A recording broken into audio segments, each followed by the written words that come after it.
देव उठानी एकादशी 2025 1 या 2 नवंबर। जानिए सही तिथि, शुभ मुहूर्त और पूजा विधि। नमस्कार दोस्तों, स्वागत है आपका हमारे चैनल पर, जहां हम बात करते हैं धर्म, आस्था और परंपराओं की। आज हम बात करने वाले हैं देव उठानी एकादशी 2025 की, जिसे प्रबोधनी एकादशी, देवोत्थान एकादशी या देव उठानी एकादशी भी कहा जाता है।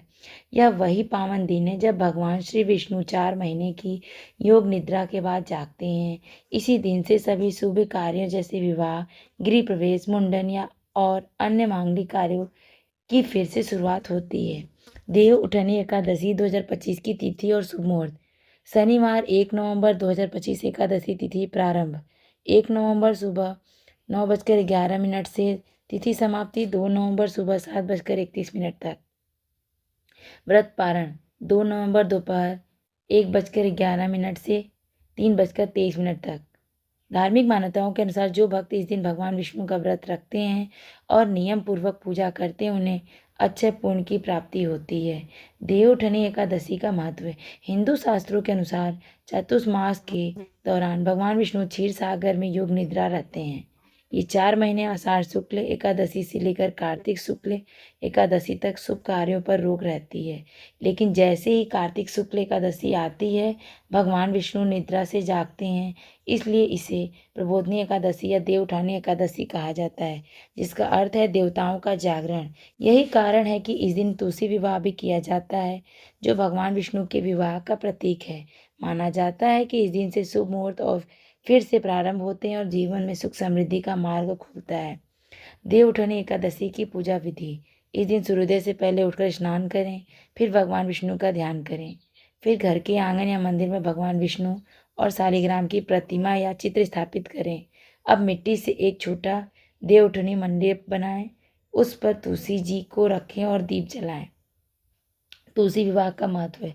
देव उठनी एकादशी पर तुलसी विवाह करवाने से विवाह में आने वाली बाधाएं दूर होती हैं और जो अविवाहित उन्हें शीघ्र विवाह का वरदान मिलता है। विवाहित जीवन में प्रेम और स्थायित्व आता है।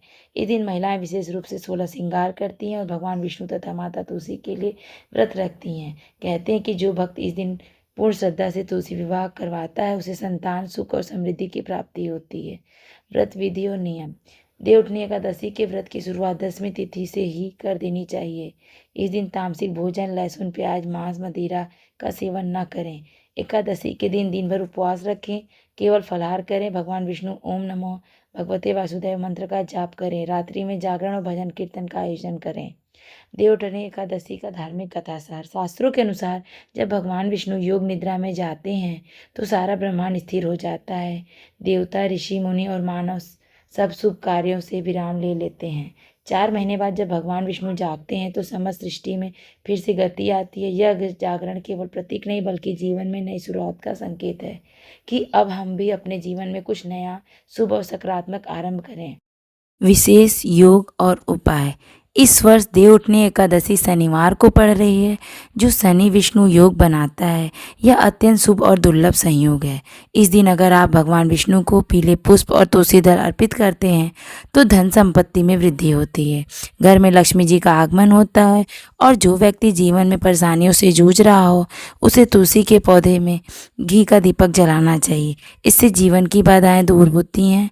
तो दोस्तों, इस देवउठनी एकादशी पर भगवान विष्णु की पूजा करें, तुलसी विवाह करवाएं और अपने जीवन में शुभता लाएं, क्योंकि यही वह दिन जब स्वयं भगवान कहते हैं, जो मुझे देवउठनी एकादशी के दिन पूजता है, मैं उसे मोक्ष और अपार सुख प्रदान करता हूँ। जय श्री विष्णु, जय तुलसी माता। अगर आपको ये वीडियो पसंद आए तो लाइक करें, शेयर करें और चैनल को सब्सक्राइब जरूर करें, ताकि आपको अगली धार्मिक जानकारी समय पर मिलती रहे।